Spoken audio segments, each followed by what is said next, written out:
అందరికీ నమస్తే. Welcome back to Sri Sai tutorial. ఈరోజు మనము రేఖాగణితము జామెట్రీకి సంబంధించినటువంటి ఒక ముఖ్యమైనటువంటి సిద్ధాంతము మరికొన్ని అంశాలను మనం డిస్కస్ చేసుకుందాం. డిస్కస్ చేసుకునే ముందు వీడియోని చూస్తున్న ప్రతి ఒక్కరు కూడా తప్పకుండా లైక్ చేసి మీ యొక్క సపోర్ట్ని మన ఛానల్కి అందించండి.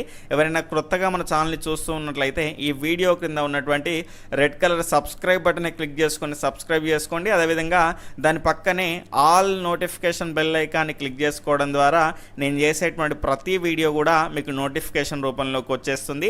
ఆల్రెడీ సబ్స్క్రైబ్ చేసుకున్నటువంటి వాళ్ళు కూడా పక్కనే ఉన్నటువంటి ఆల్ నోటిఫికేషన్ బెల్ ఐకాన్ని క్లిక్ చేసుకున్నారా లేదా ఒకసారి చెక్ చేసుకునే ప్రయత్నం చేయండి. ఇక మనం లేట్ చేయకుండా వీడియోలోకి వెళ్ళిపోదాం. ఇక్కడ మొదటి సిద్ధాంతాన్ని కనుక చూసుకుంటే, ఒక త్రిభుజంలో ఏదైనా భుజాన్ని పొడిగించగా ఏర్పడినటువంటి బాహ్య కోణం దాని అంతర అభిముఖ కోణాల మొత్తానికి సమానము అన్నాడు. ముందుగా మనం ఒక త్రిభుజాన్ని అయితే గీసుకుందాం. ఈ రకంగా ఒక త్రిభుజాన్ని మనం గీసుకున్నాం. ఇక్కడ చూసుకుంటే ఏబిసి అనేటువంటి త్రిభుజాన్ని మనం గీసేసుకున్నాం.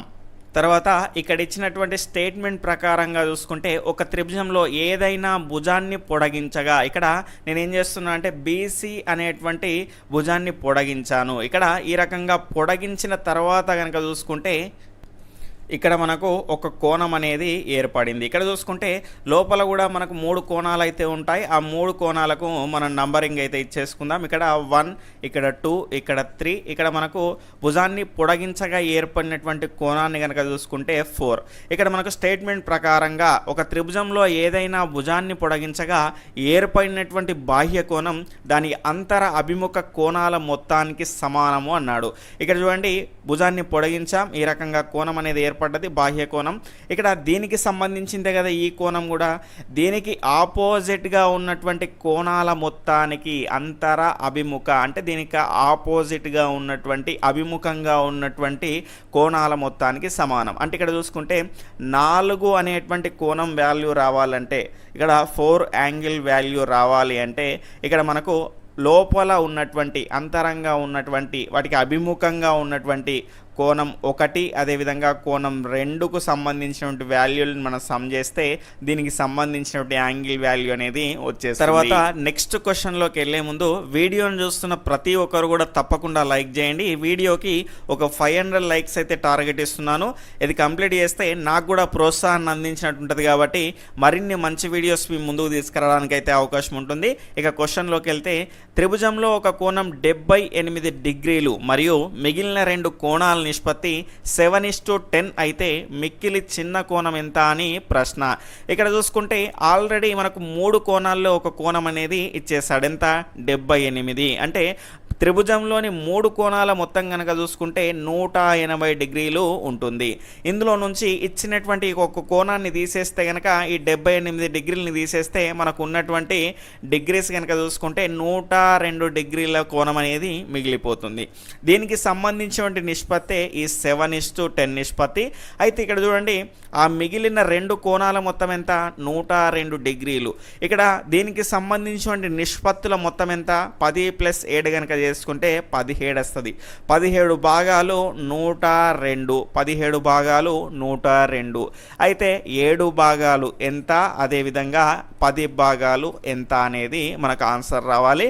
ఇక్కడ 17ని ఎంతతోటి మల్టిప్లై చేస్తే మనకు 102 వస్తుంది. 6 తోటి మల్టిప్లై చేస్తే 102 వస్తుంది. అదేవిధంగా 7ని 6తో మల్టిప్లై చేస్తే మనకు 7 × 6 = 42. అదేవిధంగా 10ని 6తో మల్టిప్లై చేస్తే 60 డిగ్రీలు అనేది వచ్చేస్తుంది. ఇక్కడ నాన్ మ్యాథ్స్ అభ్యర్థులు కానీ మ్యాథ్స్ అభ్యర్థులు కానీ ఒక్కోసారి మనకి టేబుల్స్లో ఇబ్బంది పడుతూ ఉంటారు కాబట్టి ఆల్రెడీ మీకు సింపుల్ టెక్నిక్ కూడా చెప్పాను. ఫర్ ఎగ్జాంపుల్ ఇప్పుడు 17 × 6 ఉంది. మీరు ఏం చేయండి అంటే దీన్ని 17 కాకుండా 7 అనుకోండి. 7 × 6 ఎంత? 42. 42 వస్తుంది కదా. ఈ 6కు ఈ 4ని కలపండి. 6కి ఈ 4ని కలిపితే 10. ఈ మిగిలినటువంటి 2ని యాజ్ ఇట్ ఈస్గా యాడ్ చేసుకోండి. ఇంకో ఎగ్జాంపుల్ తీసుకుంటే మనకు 18 × 9. మనకు ఈ టేబులే రాదు అనుకుందాం, మనకు 10 ఎక్కాలు మాత్రమే వచ్చు అనుకుందాం. ఈ 18 ఏమనుకోవాలి? 8 అనుకోవాలి. 8 × 9 = 72. కాబట్టి ఈ 2ని ఇక్కడనే రాసేసుకోండి. 9కి 7 కలిపితే 16. కాబట్టి 162 అనేది ఇక్కడ 18 9 అనేది మనకు మనకు వచ్చేస్తుంది. ఈ రకంగా సింపుల్గా మీరు టేబుల్స్ అయితే గుర్తుపెట్టుకోవడానికి అవకాశం అయితే ఉంటుంది. మీరు ఎక్కువగా ప్రాక్టీస్ చేశారనుకోండి మైండ్లోనే మనకు చేయడానికి అవకాశం అయితే ఉంటుంది. ఇక్కడ క్యాలిక్యులేషన్ పార్ట్ దగ్గర కనుక చూసుకుంటే మనకు ఈ అంశాన్ని మాత్రమే కలపాలి. మనం రివర్స్లో చేస్తాం కాబట్టి ఆ ఒక్కదాన్ని మనం గుర్తుపెట్టుకోవాలి. అయితే ఈ లెక్కలోకి వస్తే కనుక మనకు అడిగి ఏంటేంటి, మిక్కిలి చిన్న కోణం ఎంత అని ప్రశ్న అయితే అడిగాడు. ఒక కోణం 42, మరొక కోణము 60, ఇంకో కోణం ఎంత 78. ఇందులో మిక్కిలి చిన్న కోణం ఎంత అంటే 42 డిగ్రీలు. అలా కాకుండా మనం తొందరపడితే ఒక్కోసారి క్వశ్చన్ ట్రిక్కీగా ఇచ్చేటువంటి అవకాశం ఉంటుంది. మిగిలిన రెండు కోణాలలో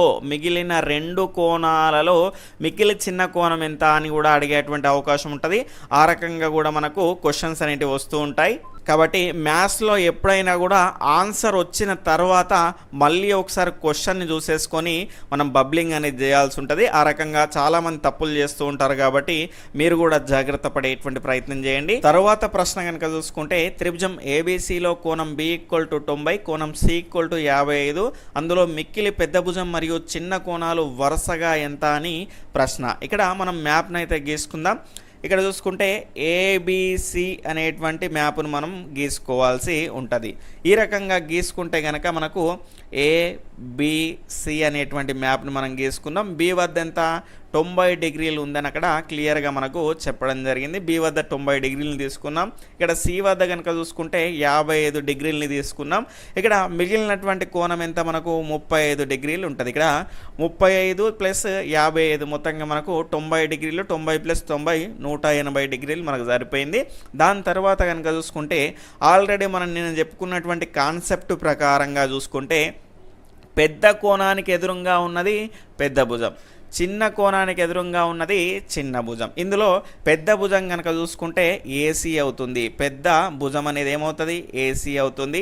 చిన్న భుజం ఏమవుతుంది, బీసీ అవుతుంది. అదేవిధంగా చిన్న కోణం కనుక చూసుకుంటే 35 డిగ్రీలు అవుతుంది. తర్వాత ప్రశ్న, త్రిభుజం ఏబీసీలో కోణం A = x + 15, కోణం B = x, కోణం C = 2x - 35 అయితే ఎక్స్ వాల్యూ ఎంత అని ప్రశ్న. కొంతమంది నాన్ మ్యాథ్స్ అభ్యర్థులు కూడా ఉంటారు కాబట్టి వారిని దృష్టిలో పెట్టుకొని కూడా ప్రశ్నలు మనం క్లియర్గా ఎక్స్ప్లెయిన్ చేసుకోవాల్సినటువంటి అవసరం ఉంటుంది. కాబట్టి ఎవరన్నా మ్యాథ్స్కి సంబంధించినటువంటి బ్యాక్గ్రౌండ్ ఉన్నటువంటి వాళ్ళు వీడియో చూస్తే కొంత ఓపిక తెచ్చుకొని చూసేటువంటి ప్రయత్నం చేయండి. మీకు వచ్చినటువంటి అంశాలని స్కిప్ చేసేటువంటి ప్రయత్నం చేయండి.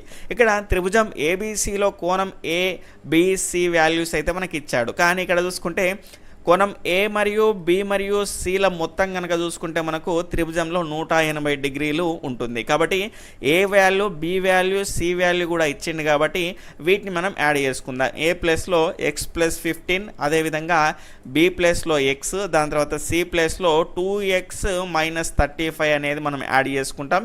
= 180 డిగ్రీలకు సమానం అవుతుంది. ఇక్కడ ఒక x, ఇక్కడ ఒక x, ఇక్కడ 2x, మొత్తంగా 4 ఎక్స్లు అయితే మనకి ఇక్కడ ఉన్నాయి. ఇక్కడ 15, దాని తర్వాత మనకు 35, అంటే 35కి ఏమో మైనస్ ఉంది, 15కి ఏమో ప్లస్ ఉంది. కాబట్టి రెండు డిఫరెంట్ సింబల్స్ అయితే ఉన్నాయి కాబట్టి తీసేయాలి. 35 నుంచి మనం 15 తీసామనుకోండి మనకి 20 అనేది వస్తుంది. పెద్దదానికి ఏది ఉంది, మైనస్ ఉంది కాబట్టి 4x - 20 అనేది మన యొక్క ఇక్కడ మిగిలినటువంటి అంశంగా మనం చెప్పుకోవచ్చు. = 180. ఇక్కడ ఈ -20 అటు పంపించేస్తే 4x = 200 అనేది వచ్చేస్తుంది. 4 1s 4 5s ఇక్కడ 20 అయిపోద్ది. పక్కన ఉన్నటువంటి 0ని యాడ్ చేసుకుంటే మనకి x వాల్యూ ఎంత వచ్చింది, 50 అనేది వచ్చింది. అలా కాకుండా చిన్న కోణం ఎంత అన్నా కూడా మనకు వచ్చేటువంటి ఆన్సర్ కూడా 15 అవుతుంది, ఎందుకంటే B = x కాబట్టి. తర్వాత చాలా ముఖ్యమైనటువంటి ప్రశ్న, రెండు కాన్సెప్ట్లను, చాలా ముఖ్యమైనటువంటి కాన్సెప్ట్లను మిళితం చేసుకొని ఇచ్చినటువంటి ప్రశ్నగా మనం చెప్పుకోవచ్చు. మనం దాన్ని క్లియర్గా సాల్వ్ చేసుకునే ప్రయత్నం చేద్దాం. AB ప్యారలల్ టు CD అయితే, AB సమాంతరం CD అయితే పటంలోని సమాచారం ఆధారంగా ఇక్కడ XY విలువల్ని కనుగొనుము అని ప్రశ్న. ఇక్కడ ఇచ్చినటువంటి పటాన్ని కనుక చూసుకుంటే ఈ రకంగా మనకు ఉంది. ఇక్కడ X వాల్యూని మనము Y వాల్యూని అయితే ఫైండ్ అవుట్ చేయాల్సి ఉంటుంది. ఇందులో ఉన్నటువంటి రెండు కాన్సెప్ట్ కనుక చూసుకుంటే ఒకటి తిర్యక్ రేఖకు సంబంధించినటువంటి కాన్సెప్ట్ అయితే మనకి ఇవ్వడం జరిగింది. తిర్యక్ రేఖకు సంబంధించి మనం ప్రీవియస్ క్లాసుల్లోనైతే చెప్పుకోవడం జరిగింది, ఈ మధ్యలోనైతే చెప్పుకోలేదు. దానికి సంబంధించి మనము నెక్స్ట్ క్లాసుల్లో డిస్కస్ చేసుకుంటాం. ఇప్పుడు మనకు అవసరమైనటువంటి పాయింట్ని మాత్రం క్లియర్గా డిస్కస్ చేసుకుంటాం. చేసుకునేటువంటి ప్రయత్నం చేద్దాం. ఇక్కడ రెండు రేఖలకు సంబంధించి రెండు లేదా అంతకంటే ఎక్కువ బిందువుల వద్ద ఖండించేటువంటి రేఖను మనం ఏమంటాము అంటే తిర్యక్ రేఖ అంటారు. తిర్యక్ రేఖ కనుక చూసుకుంటే ఈ కోణము సమానంగా ఉంటుంది. ఈ కోణాలను ఏమంటారు అంటే ఏక అంతర కోణాలు అంటారు. ఇక్కడ చూసుకుంటే మనకు ఇది రెండు సమాంతర రేఖలు ఉన్నాయి. ఆ రెండింటి మధ్య కనుక చూసుకుంటే ఈ రకంగా మనకు ఒక తిర్యక్ రేఖ అయితే ఉంది. ఇక్కడ 50 అనే కోణం ఉంది, ఇక్కడ ఎక్స్ అనే కోణం ఉంది. ఇక్కడ చూసుకుంటే యాజ్గా మనకి ఏకాంతర కోణాలు ఉన్నాయి కాబట్టి ఇక్కడ ఎక్స్ వాల్యూ ఏమవుతుంది అంటే మనకు 50 డిగ్రీలు అవుతుంది. అయితే ఇక్కడ తిర్యక్ రేఖకు సంబంధించిన కాన్సెప్ట్ని మనం సాల్వ్ చేసుకున్నాం. దాని తర్వాత త్రిభుజానికి సంబంధించి మనం మొదటగా నేర్చుకున్నటువంటి సిద్ధాంతంలో కనుక చూసుకుంటే త్రిభుజం యొక్క భుజాన్ని పొడిగించినప్పుడు దాని బాహ్యంగా ఏర్పడినటువంటి కోణము అంతరంగా ఉన్నటువంటి అభిముఖ కోణాలకు సమానం. అంటే ఈ 127 అనేది ఈ అంతరంగా ఉన్నటువంటి అభిముఖ కోణాలు y+50కి సమానం. అంటే మనకి ఇక్కడ చూసుకుంటే 127 రావాలంటే y స్థానంలో 50కి మనం ఎంత కలపాల్సి ఉంటుంది, 77 కలపాల్సి ఉంటుంది. అలా కాకుంటే ఇక్కడ 50ని ఇటు పంపించేసిన 50 నుంచి మనకు 127 నుంచి 50ని తీసేస్తే మనకు వచ్చేది ఏంటి అంటే 77 అనేది వస్తుంది. కాబట్టి మనకి ఇక్కడ చూసుకుంటే ఎక్స్ వాల్యూ ఎంత వచ్చింది 50 డిగ్రీలు. అదేవిధంగా వై వాల్యూ కనుక చూసుకుంటే మనకి ఇక్కడ 77 డిగ్రీలు అనేది వచ్చింది. తర్వాత మరో ప్రశ్నను మనం సాల్వ్ చేద్దాం. క్రింది పటంలో విలువల్ని కనుగొనము. ఏ విలువల్ని అంటే ఎక్స్ కామా వై విలువల్ని కనుగొనాలి. ఇక్కడ చూసుకుంటే మనకు పటం ఈ విధంగా ఉంది. ఇందులో కనుక చూసుకుంటే మనకు ఎక్స్ని కనుక్కోవాలి, వైని కనుక్కోవాలి. ఇక్కడ ఇండివిజువల్గా మనం త్రిభుజాన్ని కనుక చూసుకుంటే ఈ త్రిభుజంలో ఈ భుజాన్ని ఎక్స్టెండ్ చేయడం జరిగింది. ఎక్స్టెండ్ చేయడం ద్వారా ఒక బాహ్య కోణం అనేది ఏర్పడ్డది. ఈ బాహ్య కోణం ఎట్లుంటుంది, అంతరంగా ఉన్నటువంటి అభిముఖ కోణాల మొత్తానికి సమానంగా ఉంటుంది. అంటే ఎక్స్ వాల్యూ రావాలంటే ఏం చేయాలి సార్, 34 + 62 అనేది చేయాలి. చేస్తే ఎంత వస్తుంది మనకు 96 అనేది వస్తుంది. అంటే ఇక్కడ 96 అనేది వచ్చేసింది. తర్వాత ఈ త్రిభుజాన్ని చూడండి, మిగిలినటువంటి ఇటువైపు ఉన్నటువంటి త్రిభుజాన్ని కనుక చూసుకుంటే ఇక్కడ ఈ భుజాన్ని నేను ఎక్స్టెండ్ చేశాను. ఏర్పడ్డటువంటి ఈ బాహ్య కోణం అనేది అంతరంగా ఉన్నటువంటి అభిముఖ కోణాలు 96 అదేవిధంగా 24 ఈ రెండింటి మొత్తానికి మనకు సమానంగా ఉంటుంది. అంటే వై వాల్యూ కనుక చూసుకుంటే మనకు 96 + 24 చేస్తే మనకి ఎంత వస్తుంది, 90కి 20 కలిపి రౌండ్ ఫిగర్ చేసుకునేటువంటి ప్రయత్నం చేయండి. ఎవరైనా నాన్ మ్యాథ్స్ వాళ్ళు కనుక ఉంటే, మ్యాథ్స్ వాళ్ళు అయితే సులభంగా చేసేటువంటి అవకాశం ఉంటుంది. వాళ్ళైనా కూడా మీరు రౌండ్ ఫిగర్లో చేసుకుంటే మనకు కన్ఫ్యూజన్లో, ఎందుకంటే ఎగ్జామ్ వాతావరణంలో కనుక చూసుకుంటే మనకు అందరికీ నాన్ మ్యాథ్స్ వాళ్ళు అయినా మ్యాథ్స్ వాళ్ళు అయినా కూడా ఆ వాతావరణానికి అందరూ ఒకే రకంగా ప్రవర్తిస్తారు. కాబట్టి ఖచ్చితంగా మీరు రౌండ్ ఫిగర్లు వేసేసుకొని చేసుకున్నారనుకో సులభంగా మనం చేయడానికి అవకాశం అయితే ఉంటుంది. ఇక్కడ 90 ఇక్కడ 20 మనకు 90 + 20 ఎంత 110 అనేది వచ్చేస్తుంది. మిగిలినటువంటి ఇక్కడ 6 4 కలిపేసుకుంటే 10 అంటే మొత్తంగా మనకు 120 అనేది వస్తుంది. పెద్ద పెద్ద అంశాలని కూడా ఈ రకంగానే మనము క్లియర్గా సులభంగా చేసుకోవడానికి అవకాశం ఉంటుంది. అంటే ఇక్కడ ఎక్స్ వాల్యూ ఎంత 96, అదేవిధంగా మనకు వై వాల్యూ కనుక చూసుకుంటే 120 డిగ్రీలు అనేది వచ్చేసింది. ఈ రకంగా మనకు ఈరోజు సెషన్ అనేది ఈ క్వశ్చన్స్తో కంప్లీట్ చేసుకోవడం జరిగింది. నెక్స్ట్ సెషన్లో మనము మరిన్ని మంచి అంశాలతో మీ ముందుకు రావడం జరుగుతుంది. కాబట్టి ఈ వీడియోకి మీ యొక్క ప్రోత్సాహం అనేది ఖచ్చితంగా అవసరం ఉంటుంది. కాబట్టి మీ ఫ్రెండ్స్కి షేర్ చేయండి, ఖచ్చితంగా లైక్ చేయండి. కొత్త వాళ్ళు ఎవరైనా ఉంటే ఈ వీడియో క్రింద ఉన్నటువంటి సబ్స్క్రైబ్ బటన్ని క్లిక్ చేసుకొని సబ్స్క్రైబ్ చేసుకోండి. పక్కన ఆల్ నోటిఫికేషన్ బెల్ ఐకాన్ని మాత్రం ఖచ్చితంగా మీరు క్లిక్ చేసుకునే ప్రయత్నం చేయండి. బాయ్, టేక్ కేర్, జై హింద్.